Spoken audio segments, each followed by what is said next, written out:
Okay, now we are ready. Now we are recording. Okay. Okay. So, my guest today is Vijay Prashad, somebody I have admired for a very long time, somebody who is from the same continent as I am, and who has been studying exactly everything that I've been watching from inside the financial institutions that were supposed to be invulnerable, set up after World War II, after Bretton Woods, and who has written 40 books on this.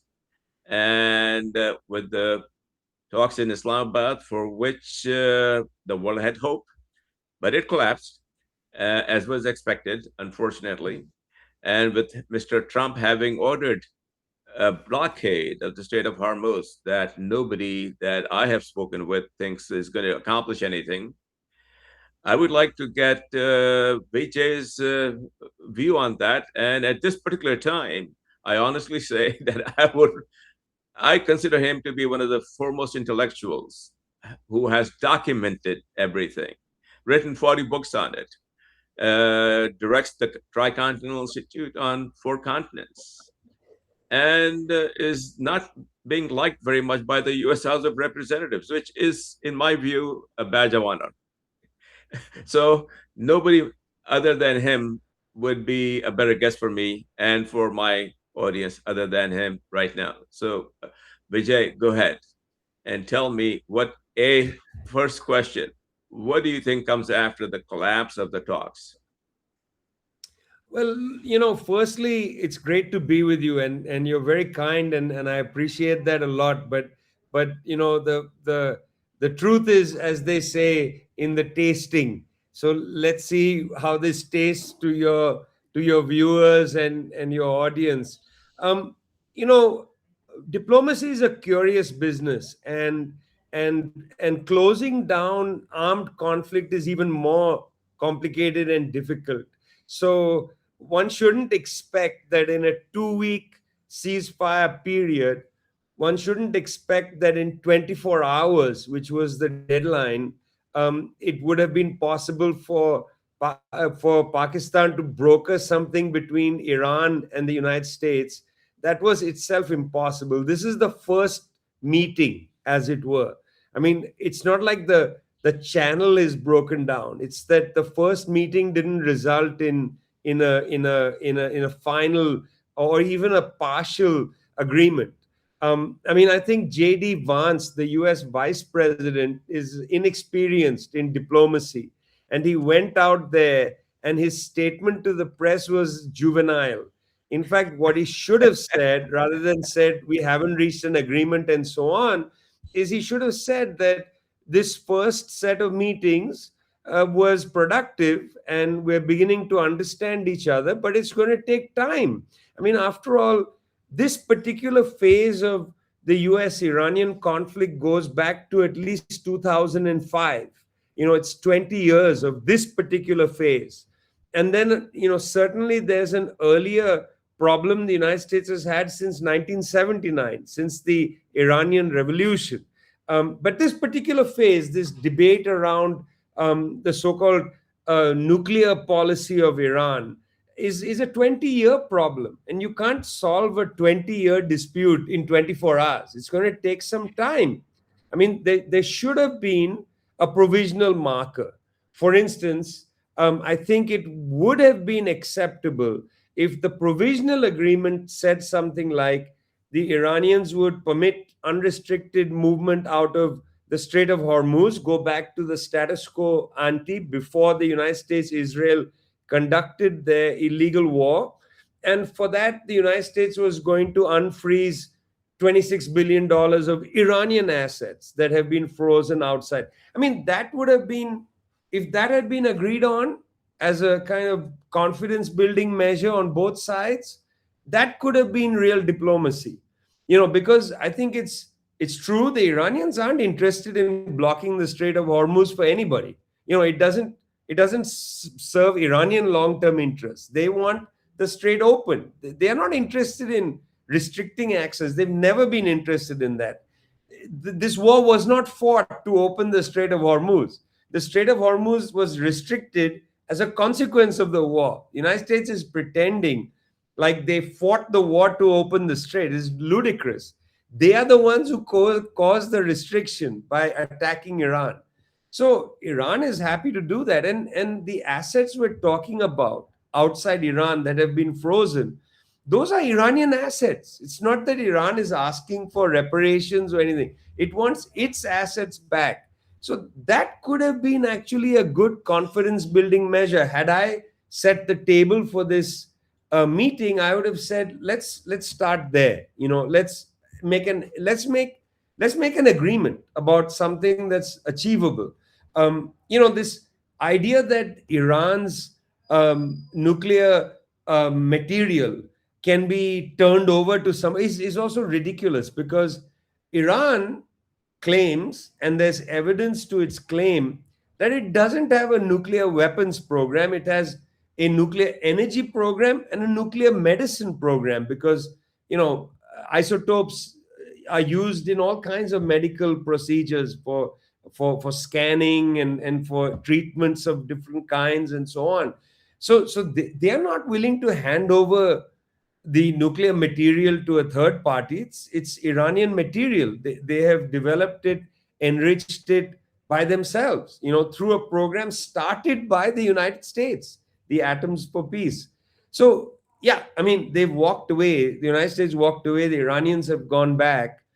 But I think they'll come back either to Islamabad, or they'll meet in Geneva or in Oman or somewhere else. But there's still part of the 2 weeks left to continue the dialogue. And the question is, the US has been quite silly about this, because they seem to come and say, agree to our terms. They didn't win the conflict. So why should they put terms on the table that the defeated party, in their mind, should agree on? Iran doesn't see itself as defeated. In fact, Iran thinks it has the strategic advantage, and it wants to press that advantage. Vijay, uh, uh, would you be very surprised if I told you that I have been in conversation with several of the really key people who were participating in this conference in Islamabad? I mean, I'm not from Pakistan. I was actually born and raised in India, then went to Pakistan after the subcontinent was divided, and then I've lived in the United States since I was 17 years old. But I still have a lot of contacts. And Hmm. I spoke actually this morning. I spoke with one of the persons who was in the meeting itself, and Okay. obviously a very high-ranking guy who saw everything, listened to everything. And would you be surprised? He told me exactly what you just said. I mean, not even a word difference. He expected, Interesting. yeah, 100%, 100%. He said that he expects another meeting to take place soon, and he does not expect Iran to give up much of anything, because he is. I mean, this is a military person. He said Iran is in a very, very powerful position right now, and the United States knows it. And he Hmm. agrees with you that this was. He used the word clownish. He used the word clownish. I mean, you were kind to say amateurish, but he said this was a clownish act on the part of Mr. Vance, who actually has no experience doing anything like this. And if he was in control of this, he would not have Mr. Vance a mile from where the meeting was taking place. And as to the two other people, Witkoff and the other guy, he said they were worse than clownish. They were just simply like hangers on. So now, Vijay, you've watched this. You have seen all of this uh, almost as long as I have. What do you think? Do you think that this is a structural rupture now that has taken place between the North and the South, or where does West go from here, or does it ever I mean, recover? firstly, the United States for a long while is going to remain a very powerful country. These things don't change overnight. It's not like there was an earthquake and a volcano erupted and then a mountain is suddenly emerged. It doesn't work like that in world affairs, and particularly it doesn't work like that in a highly interconnected world. This is not the Suez Crisis in 1956, where the United States sort of put the hammer down on Britain and France and took over as the manager of world affairs.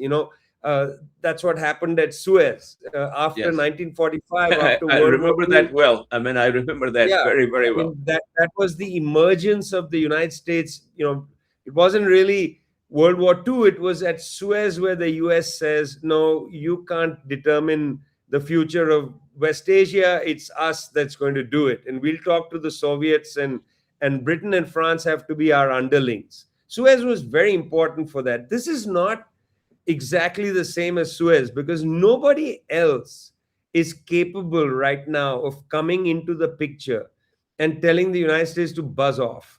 It's not there yet. I mean, neither the Chinese nor the Russians have the capacity to tell the US buzz off. You don't have any business in Iran. I mean, that's not the case. I mean, even the way that Pakistan had to bring them to the table, it brought the United States and Iran to the table. First time they've had a high level meeting since 1979, and there was no Israel at the table or even in the next room. Mr. Vance was calling the Israelis, but the Israelis are not Yeah. there, and in fact, from Yes. day one, the Israelis refused to accept that Lebanon was part of the agreement, even though the Pakistanis had said so on Twitter. And so on April the 8th, for 10 minutes, the Israelis bombed viciously central Beirut. I mean, there was no question for them of a ceasefire. So this is a different moment. The Iranians put on the table the end of the genocide against the Palestinians. The Israelis have brushed that off. They are not interested. I mean, they are not even in the picture. And so we are in a different position than say 1956. There are no Chinese diplomats in the room. There are no Russian diplomats who asserted themselves and inserted themselves into the dialogue. They don't exist here. So it's going to take a long while. I mean, this is still a semi bilateral discussion between a belligerent power, the United States, and a defensive power, Iran. The Gulf Arab states are not in the room. I don't know what they think about this. I mean, this was a multinational war. This was not just two countries. Yeah, it was multinational. And the Iranians didn't blow the whistle to bring the Iraqis into the war, because there are Iraqi militias that would have very happily joined in and smashed US bases inside Iraq. If the Iranians had blown the whistle, there are groups in India and Pakistan that might have acted against US targets. I mean, the Iranians didn't actually call upon their reserves. Their escalation ladder was much higher than that of the United States. When Trump said, rather unceremoniously, a civilization will die tonight, I mean, people thought he meant he's going to drop a series of nuclear bombs on Tehran. Well, that would have actually been the end of the West had he done that. Had he done that, it would have been interesting to see how the global South reacts, how China reacted, because China has been extremely restrained right through this entire period. China has enormous investments in Venezuela, in Iran. When Nicolas Maduro was kidnapped in Venezuela, China didn't really say anything. It just said, this violation of the law and so on. But it has enormous investments in Venezuela. Those might be sidelined. It has enormous investments in Iran. It hasn't really, asserted itself much and brought itself into the dialogue. So in that sense, I don't want to overestimate this as a rupture or as a change. I think there's a lot of business as usual going on here. United States still in a position of quite a great deal of authority. It came into this war and it kidnapped the president of Venezuela, to prevent any disruption to the bond markets, to the petrodollar. The United States is not interested in controlling the tap for oil. That's not really what it wants to do. It wants to control both the invoicing of oil and the servicing of those invoices. It wants it to be in dollars. It does not want a drift out of the petrodollar market. And frankly, the drift out of the petrodollar market is still at the range of 5% of invoices serviced. So it's not really happened. The US is still the dominant country. But I think it's sent a very strong message, doesn't want that to change.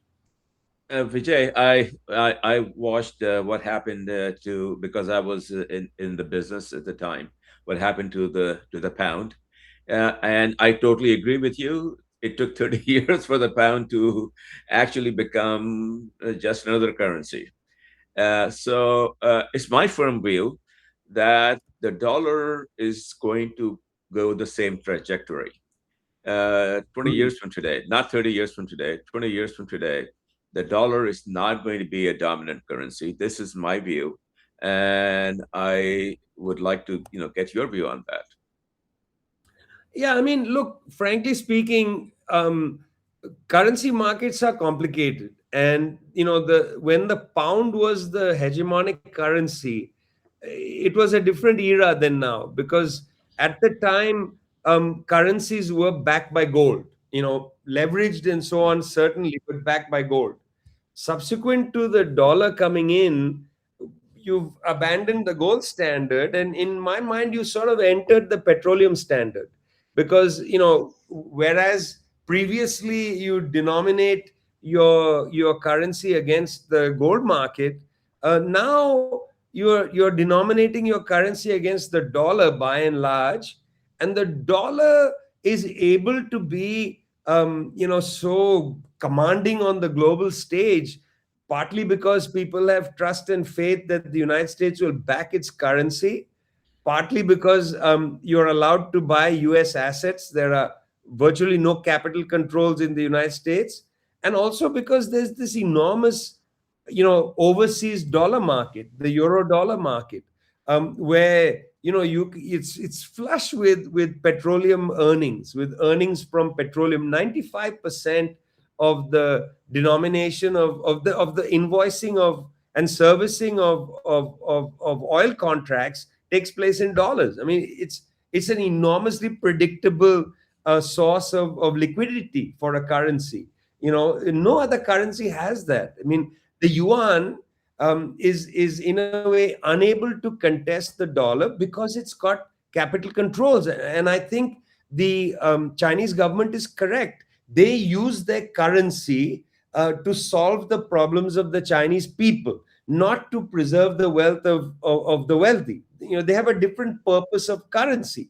United States currency is there to fight inflation so that the wealthy can protect their wealth over time. That's the way that they have used their currency. It's a class oriented currency. And so nobody can really challenge the dollar at the present time. So when one says, well, it takes 20, 30, 40 years, I'm not even sure that unless the system underneath changes, I'm not sure that we're going to be in our lifetime in a post dollar world. I mean, even the idea of baskets of currencies, IMF, these ideas have been around forever. When in 1973, I've written about when the oil shock happened, oil prices rose. Suddenly there was this enormous amount of petrodollars sitting around. And the question is what to do with it. Well, the International Monetary Fund made a very interesting proposal. He said, well, let us hold the your oil wealth. We'll find you a bond for it. We'll make a bond. You'll get some percentage, let's say even a dividend payment of the bond. But we're going to use this money for development. We'll recycle the petroleum profits for development aid, and we're going to create a kind of development bond so that your wealth is preserved. It's like a sovereign Mhm. fund in a way, but it's not going to it'll be a sovereign fund for the globe. You won't have the Dutch disease. In other words, you won't suddenly have a lot of currency in your country and prices go up, you have inflation, artificial inflation really, and so on. We're going to, offshore your profits into this sovereign fund, which the IMF will control, and use it for development. It's a very sound idea, very much a mainstream idea, nothing radical about it. But nobody was interested. Instead of that, the oil profits went into largely Western banks, almost 100% at the time into dollars, and you made the financial markets flush. That was, in a sense, the fertilizer to produce the kind of derivatives and other games that the financial market had to create in order to recycle the oil profits into the financial system. I mean, that's the choice that was made. So even in the 1970s, you could have had a basket of currencies, you could have had sovereign bonds, so many different ways of dealing with oil profits, but those were set aside. Partly the oil producing countries, even the OPEC countries, were not interested in that. I mean, why couldn't they have created an OPEC system of denominating the oil gains? Why couldn't they? There was no need to go straight into dollars. They could have created some sort of OPEC rupee, and done it through. But nobody was interested. The dollar market was great. They felt that the United States was going to protect their wealth. That's what they were mostly committed to, not to the well-being and good, sensibility of the planet. That was irrelevant. They wanted their wealth to be protected. United States a better protector of private wealth than the Chinese government.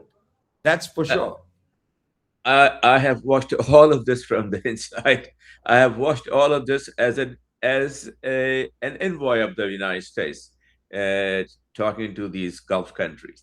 But Vijay, you and I'm sure, remember the 70s extremely well, right? The 71, the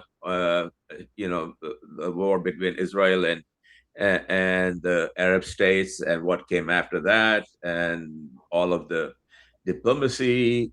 There was no question that the U.S. was the hegemon, Mhm. unquestioned at the time, even though there was a Soviet Union, but nobody cared about that. And there obviously had no currency. Uh, with the extraordinary debt of the United States, the extraordinary debt, I mean, the biggest uh, line item in the budget is the servicing of the debt. And if 30% of the global oil is not denominated in the dollar, the US is not going to be able to service its debt. So it's a bomb. There is no question that this is a bomb that's about to explode. And I will slightly push back on the fact that there are no other currencies that are very stable. I mean, I watch this every single day. This is what I do. Uh, since Mr. Trump has come into power, which obviously is very bad for this country and for the rest of the world, uh, I have seen uh, tremendous movement in the Swiss francs. And it's Mhm. become a very strong currency. The dollar has continued to become a weaker currency. So you still think that the dollar is going to stay a hegemon for the foreseeable future? I mean, there are other currencies. I agree with you. There are other currencies, but it's not the existence of the currency that's important. It's how those who manage that currency understand the currency's purpose. And so really, when you line up the Chinese renminbi yuan against the dollar, those who manage those currencies really do have a different purpose. I mean, the renminbi yuan, the purpose of it is to fulfill the development goals of China. That's how they manage their currency. They do all kinds of things to make sure that the renminbi yuan is able to, for instance, help them eradicate poverty, create employment, make sure that their exports are not going to be too expensive, etc. That's how they manage their currency. They are not interested in currency management towards wealth maintenance. That's not the purpose of the renminbi yuan. So in that sense, the renminbi yuan is not useful as a reserve currency in the globe for wealth management, because that's not how the managers of the currency are going to see it. They are not going to see it as, a way for rich people to hold their wealth, because that's useless for them. The dollar is actually organized around management of wealth. So it's actually perfect in a capitalist system as a reserve currency globally. If you want to preserve your wealth, the dollar is good, because not only do the people who manage the dollar, in other words, the Federal Reserve and so on, principally care about maintaining your wealth in a stable way. They don't like fluctuations. They want stable management of wealth. Not only are they going to do that, but the US military is going to protect the dollar at all costs. Yeah, they're going to bomb countries. They'll do anybody threaten the dollar, they will come in.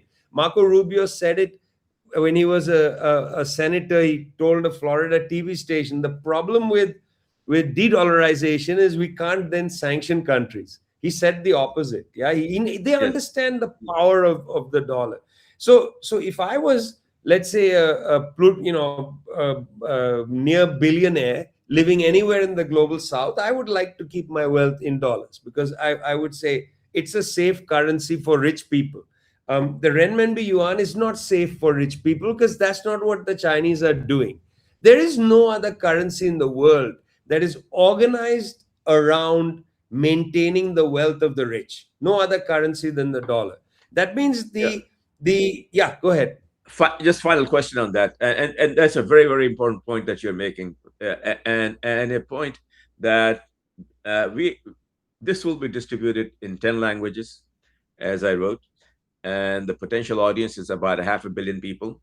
So I fully expect a lot of people to hear this, and this is really very valuable information because it's a very different perspective. As you know, many intellectuals are talking about the demise of the dollar. So are you saying that this is the demise is premature? I mean, the talk of the demise is premature. Yeah, 100% premature. I mean, it's premature institutionally, because you can't. The dollar is just not going to collapse. The entire architecture of a global system of 7 billion people relies on these instruments. It's just not going to collapse overnight. As I said, 95% of the oil trade takes place in dollars. It's I know people are talking about the petro yuan, but that's a new platform started in Shanghai in 2018. It's just yesterday in a certain sense, yeah. Yes, yes, And yes, that too, it's a tiny exchange compared to the dollar. It's a very small exchange. I mean, the renminbi yuan is being experimented with in interesting ways. Currency swaps, for instance. But when we talk about currency swaps, what we're saying is that the Chinese are saying to, let's say, Pakistan, we'll trade goods and services, rupees to renminbi, but you can bring the renminbi back to the People's Bank of China and buy dollars. So the yes. dollar is back in the game. I mean, currency swap isn't to set dollars aside. It's another way of attaining dollars. So anyway, the point I'm trying to make You have a is, very good point. I applaud that. I truly do because I've spoken to a lot of intellectuals, but this particular fine point that you argue is not being argued by many people. In fact, it's well, just the I opposite. hope I'm not arguing a point and just stating the facts, because this is No, the no, you're way that stating the facts. You're yeah. stating the facts. I stand corrected. You are stating a lot of facts that people in the business will know, and unfortunately, they are thinking about this in the geopolitical, sense. That leads me to another question that is very relevant to what we're talking about. This whole concept of BRICS. Now, is that a genuine multipolar instrument or just a political statement? No, no, no. It's actually not a political statement.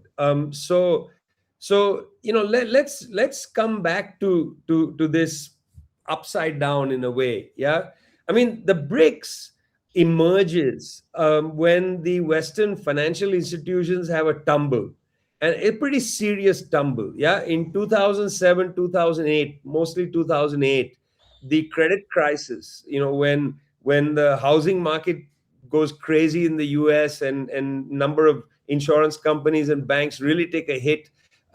This rolls into Europe in a big way, and then the Europeans at the G7 call up India, China, other countries and say, bail us out. Can you give us liquidity because we are having a real problem. We can't afford to let the banking system collapse. And those countries did come in. China came in and put money into the world system. Could have just watched it collapse, but it would be terrible for China in 2008 to have watched it collapse. Well, having bailed out the West, and the West since 2008 has been in a lingering depression. It has not been able to break out of that. GDP growth in the West has been almost flat, and the pandemic is not the cause. It's really there's a problem in the productive system in the West, that it has not been able to lift its GDP growth. Financial growth has risen, but that's not the same as overall GDP growth. And when you look at manufacturing and so on, you're extremely sluggish in Western countries. So 2009, the BRICS meets because they have a proximate and immediate problem. They are all the five countries are all geared towards Europe and the United States as the buyer of last resort. All of these countries, whether it's Brazil selling primary commodities or China selling finished goods or India selling intermediate goods, doesn't matter. They are all selling goods and services to the United States and to Europe. And they come together saying, our buyer of last resort is collapsing. We need to go back to the old 1970s concept of South South trade, and we need to increase trade amongst each other. The BRICS is actually a trading platform. It is a way to increase South South trade. The Chinese go one step further than that. They start building the Belt and Road in 2013, because they figured out that not only are the other four BRICS countries going to be useful to them, but they need to look for an entirely new structure of economic activity, because the United States cannot absorb goods and services coming from China. So they start selling initially to and buying from Central Asia, Southeast Asia. The ties to Vietnam, Cambodia, Laos has already been very strong ties, but these increase. Then ASEAN countries, eventually they create the world's largest trading bloc, RCEP. They revitalized the Shanghai Cooperative Organization. The Africa-China cooperation dialogue increases, and so on. I mean, you are seeing a flurry of activity, but it's really around trade. It's not about politics. These are not political instruments. India gets involved because it understands the economics of it. India is not involved for any political reason. India is led by a far right-wing government, which is completely the opposite of China, led by a communist government. I mean, they are seeing things, politically night and day. But where they agree is South-South trade. And so when you look at the BRICS agenda and the meetings, yeah, they say lots of things about Ukraine war, this, that, and the other, but they are least interested in that. They are not interested in any of that. Even though Iran is a BRICS member, have you seen the BRICS platform come out and defend a BRICS member? They are not interested in getting Never, involved. never, Trade ever. bloc. Yeah, so don't expect the BRICS to be a political instrument. It's not a political instrument. It's a trade bloc. In That's a fact, very, very, very useful way to look at it, Vijay. Very good, I mean, extremely useful way to look at it. And for that reason, our conversation, I believe, will be of great value to. I mean, there are millions and millions of people to whom we expect to distribute this, and I expect this to be a very useful education for them.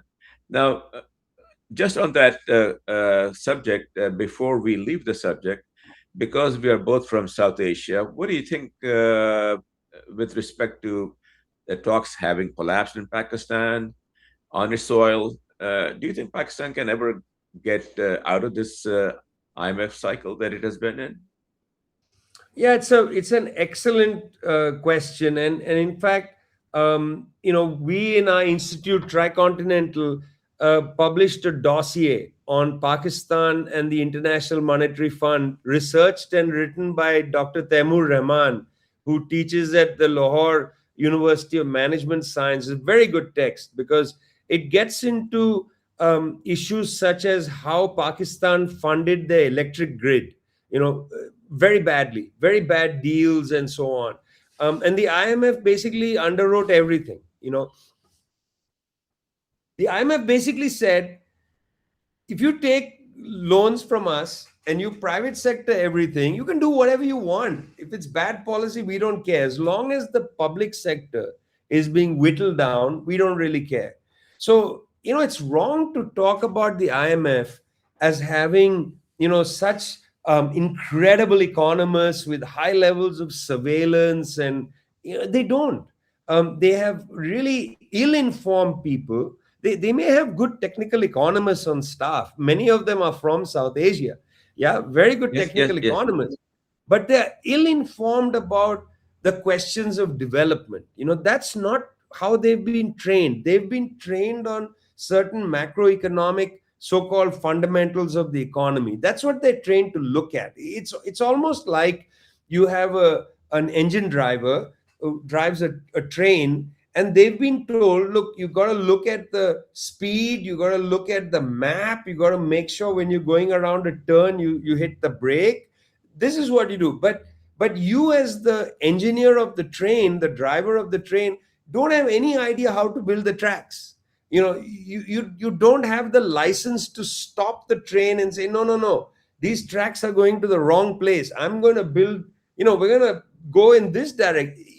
These IMF people, they are like the drivers of an aircraft that's ready to crash. They are just smoothing out, making sure the crash happens properly. That when you crash belly down. You don't flip over. That's their form of. But they are not sitting in the plane thinking, how do I take these passengers to a good destination? For instance, a good destination for Pakistan currently would be to tackle the immediate infrastructure problems in the country, enormous infrastructure problems, including electricity. Electricity is vital in the modern age. Without electricity, you can't deal with education, you can't deal with healthcare, you can't deal with clean water and sewage. These are three essential items to live with dignity in the modern world. They are there in the sustainable development goals, etc., etc. The UN is always talking about wash, about healthcare, wash being water and sewage, Yes, yes. healthcare, and they're talking about education. Okay, but you can't do that without electricity. And so Pakistan fundamentally needs to have a government, an entire system that puts infrastructure first and foremost. And infrastructure should be financed in such a way that it is not burdened with debt service, so that you can't improve the infrastructure in future. All you're worrying about is servicing the loan to build the lines and so on. It has to be funded in a way which is for the public good. Infrastructure, so you need good electricity, you need good transportation. I mean, Pakistan should have high speed rail, should not be building roads. Same with India. We should not put money into building freeways for trucks. We should be building more high speed lines. We should maybe build high speed lines for cargo and for passenger, separate them so that there's less likelihood of accidents and so on. I mean, this is where our resources should be spent. Pakistan is not a poor country. It's a rich country that's mal managed by the International Monetary Fund. The finance minister of Pakistan and the planning commission have absolutely no say over the economy. The current government in Pakistan is run from Washington, D.C., in at least those terms, You're at least absolutely during right. Yeah, when which Imran Khan was the prime minister, there was a period when they started thinking, well, maybe we need to revitalize the planning commission. Very good idea. Start thinking about a comprehensive plan for a country. Corporations plan all the time. There's nothing wrong with planning. When the International Monetary Fund told all these countries shut down your planning commissions, that was a crime. In Europe, the employment numbers are interesting. About 6-7% of employment is in the state. Yeah, 6-7%. In countries in Africa, in Asia, and so on, it's about 2% and under. We've cut down our state employment dramatically to our detriment. You need people to work in modern institutions of the state. There needs to be a department of taxation. There needs to be a planning commission. Good, highly skilled economists need to be working there, not working in private sector companies or working abroad. So many skilled Pakistani economists that I see living in the outskirts of Washington, D.C., working for the IMF, the World Bank. They should be working for the Pakistani government, but they're not there because they're not being paid to be there. Vijay, you wrote a book on this, and would you mind saying a few things about the book and the interaction with the House with the House of Representatives, and where is that going? I mean, this would be a great idea for you to say everything and anything that comes to your mind about this, because I would love to hear it, Well, I and so would mean, our audience. yeah, well, first let's come back to the House of Representatives. But I've given a lot of thought to the question of development, and many years ago I spent a long period of time sitting in a basement in Geneva, reading the files of the South Commission that had been impaneled by Julius Nyerere, the former president of Tanzania. Manmohan Singh was the Secretary General of the South Commission. It was impaneled in the 1980s. Several important people of the third world. The entire commission was made up of people from the third world. And they were discussing in the 1980s what should be our new development agenda. Very interesting. They came up with a superb report called The Challenge of the South, which, unfortunately has not been taken seriously. It was aspersions were cast against it. Julius Nyerere himself was set aside. United Nations funded the South Center in Geneva to continue the work, but it's really a kind of intergovernmental, logistical place. It's a place where governments come to get assistance for when they have to go into negotiate in treaties and so on. It's very useful, but it has a limited purpose. It's not what it should have been, which is contesting, the OECD and so on, some of the Yeah, debates I and remember that discussions. very well. Having watched it, admired it. I did not know that you were inside of it, and this is no doubt the kernel that has blossomed into the flower that you are right now.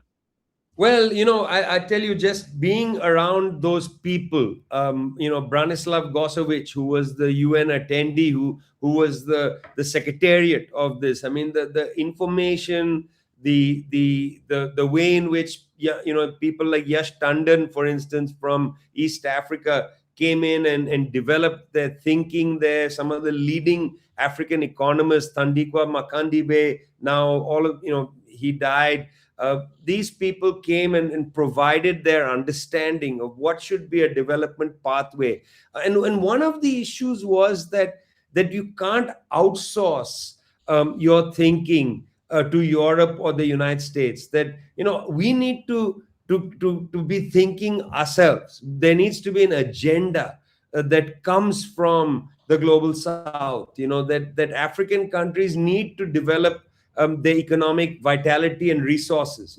They need to develop an association of African economists based in Africa, not based in the United States. African economists who are teaching at US universities. The brain drain, which one talked about in the 70s, was real, and it did denude a lot of countries. And why? Because these countries, through the IMF, under pressure to cut funding to universities, cut funding to the state. So they pushed out intellectuals to go abroad and work in Europe, in the Nordic countries, and so on. It's very unfortunate development, to be honest, in that sense. And so when we, about 20 years ago, started talking about building a research institute for the global south, tricontinental, and launched it 10 years ago, we had to raise money for it. We had to locate initially the foundation in the United States, the easiest way to raise money in the United States. Now we have foundations that are in the global south, but it took time to build them. It also took learning, how to operate these things and so on. Anyway, well, this became a challenge to, apparently, people in the US government. And they've held hearings to try to shut us down. Congressmen have been writing letters to the US Justice Department to start investigations, and the investigations have been going. We have received letters of notice and so on, because what have we done that is has raised their ire? Their proximate accusation is utterly false. They know it's false because all the paperwork is with them. Is the accusation that we are financed by the Russians and the Chinese? Absolutely false. Have absolutely zero contact with Russia and zero financial contact with the Chinese. I mean, it's true that I meet Chinese intellectuals on a regular basis. I go to China a lot.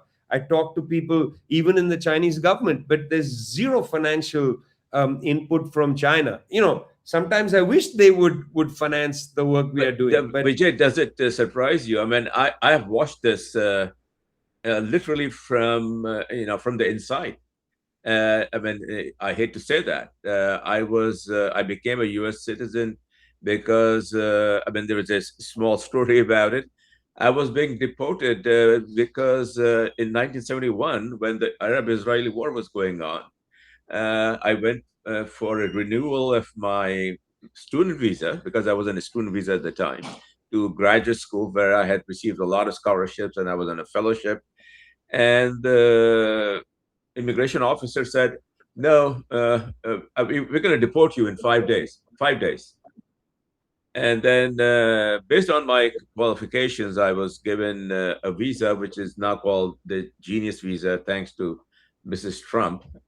But but then I got hired into a very prestigious type of a place in the National Science Foundation and so forth. I saw this all from inside, and then I got disgusted with it after a few years when I saw what was going on. So you should feel proud of these attacks. I mean, pride is a curious sensibility and feeling. I'm not sure about pride, but I mean, it was absolutely predictable. I mean, this was Yes, which yes. is why we have had an abundance of caution legally. Taken good legal Yes, advice from the beginning, set things up with absolute care. So I don't want to get into any ridiculous debates and discussions. Those are going to happen anyway. They're going to come after you and say you didn't yes, file this paperwork properly and didn't do that properly. Well, we tried to, as much as is humanly possible, tried to do everything as correctly as we could. Now the problem is, of course, they'll always find something. You had a meeting with yeah. somebody, you did this, you went to Cuba and met the president. None of these things are actually illegal. There's nothing illegal about me going to Cuba and meeting the president of Cuba, which I've done on a number of occasions, because guess what? I've advertised it on social media. Here I am with the president of Cuba. Here I am with Nicolas Maduro. He used to be the president of Venezuela, still is, kidnapped by the United States government. Yes, yes, yes. Go to Iran. Here I am in. There is nothing illegal about these things. You're free to meet anybody. The issue is that they are coming after us because we are putting forward the idea that the United States, through its control, particularly of NATO and instruments such as the International Monetary Fund, have really created a toxic environment for the very simple project of the improvement and betterment of humanity. They are working in a different direction. NATO is not working to improve the security of humanity, it's working to defend the North Atlantic countries.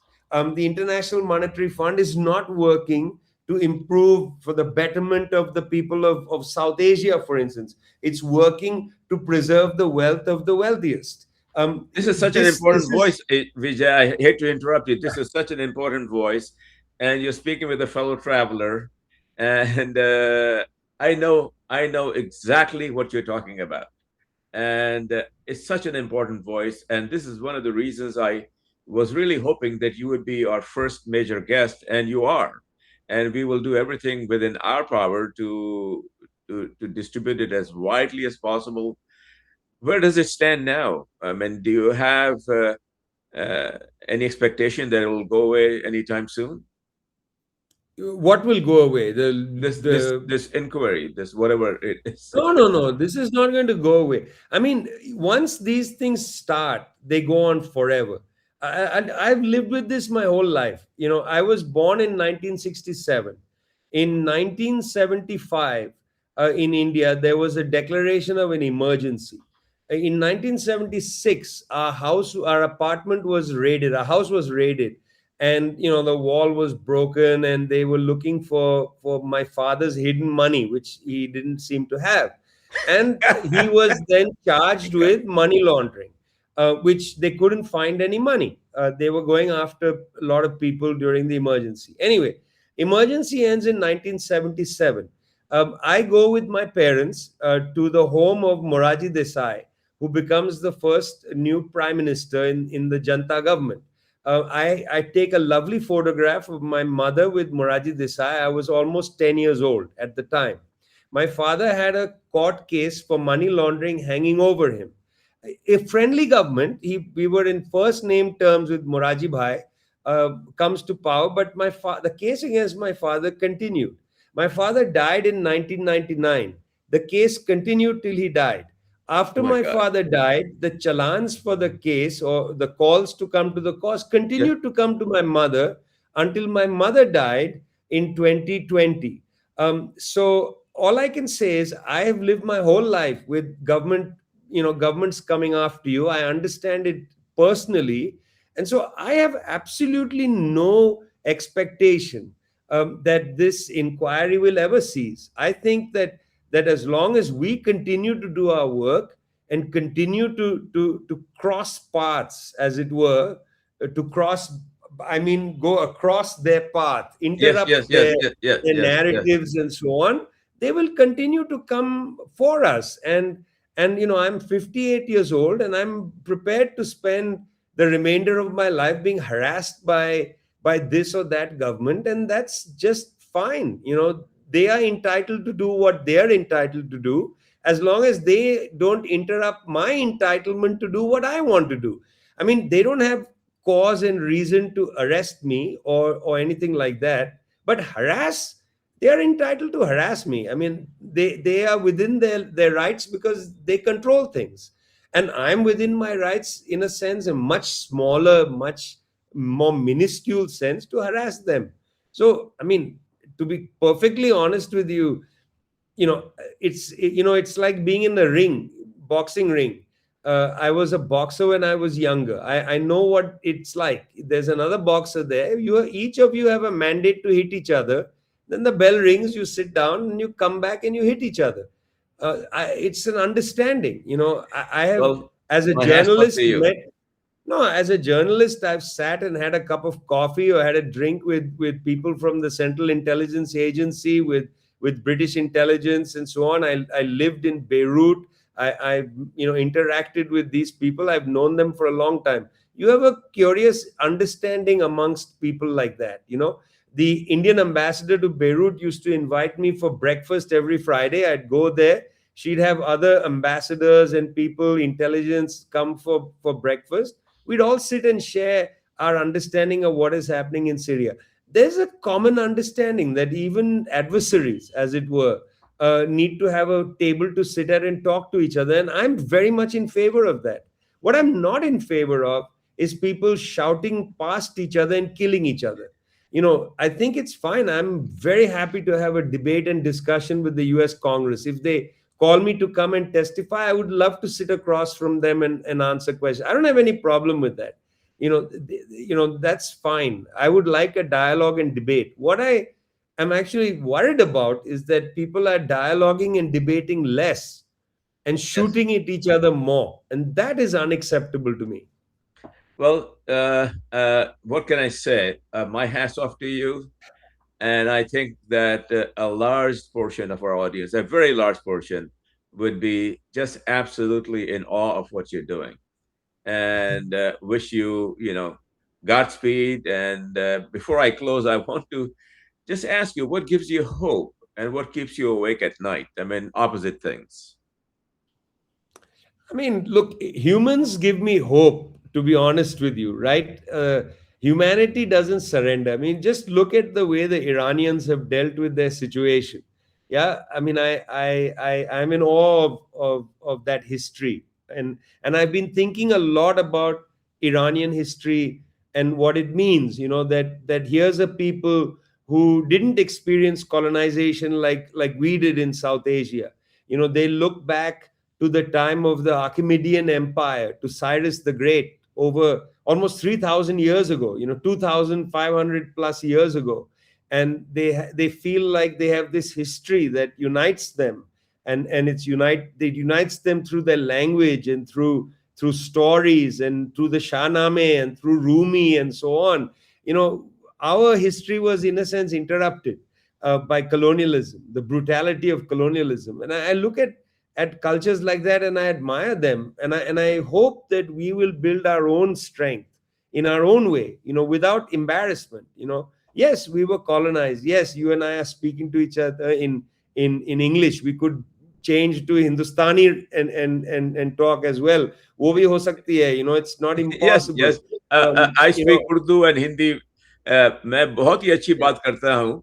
yeah. गो के 17 साल से मैं इधर रह रहा हूँ. I mean, at the नहीं age of नहीं, ये तो 17. हम कर सकते हैं, ये तो हम कर सकते हैं, लेकिन मैं ये कह रहा हूँ कि no, without embarrassment we can speak in English because it's also our language. Yes. ये भी हमारा है, क्योंकि जब वो आए थे वो ये छोड़ के गए, and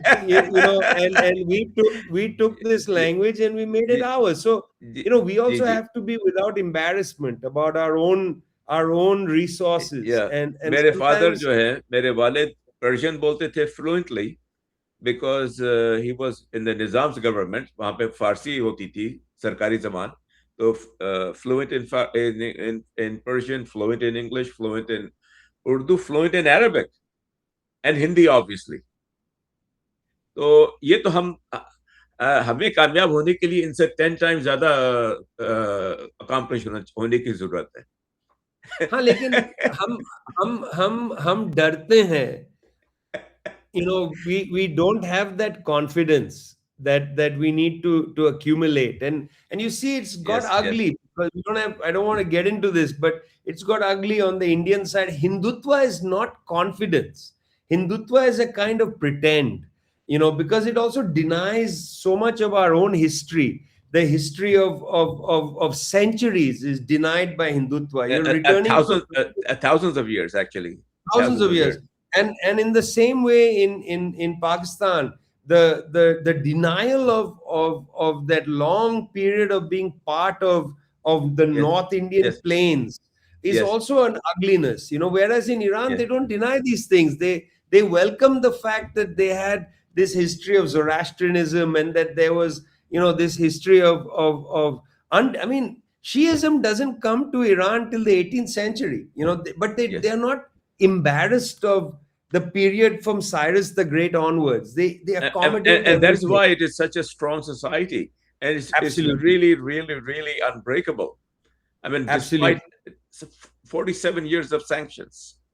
exactly, I don't want to keep you any exactly. longer than I have. I actually went over the time, but I truly, truly, and thoroughly enjoyed the conversation, Vijay. We should do this again.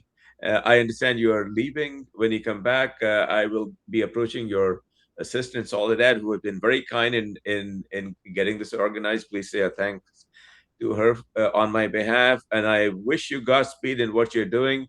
And if there's anything I can do to contribute to your work, I would love to do that. So Perfect. before Perfect. We'll talk we go, about that privately, not recorded. Yeah. yeah, but Vijay, can you just promote your book and promote your work and promote your social media presence for our audience? Well, the best way to reach me is really to go to thetricontinental.org, read all our material there. It's thetricontinental.org. Most of the material is in range of languages. That's really the best place. And, if you want to have a little fun with me, it's on X at Vijay Prashad. That's really where I sometimes explode and whatever, just do silly things. So that's about it. How about I your book? think. I mean, do you want to say a thing about Well, your I have a new book coming out with a Zambian economist, Grieve Chelwa. It's called How the International Monetary Fund Suffocates Africa. And it's pertinent to all the themes we talked about here. How the International Monetary Fund suffocates Africa. Thank you, Vijay. Thank you very, very much. You've been very kind with your time and very generous with your intellect, both of which I truly, truly admire and appreciate. Thank you No, so much, sir. you're the kind one. Thanks a lot. Bye Bye. bye. Bye. Bye.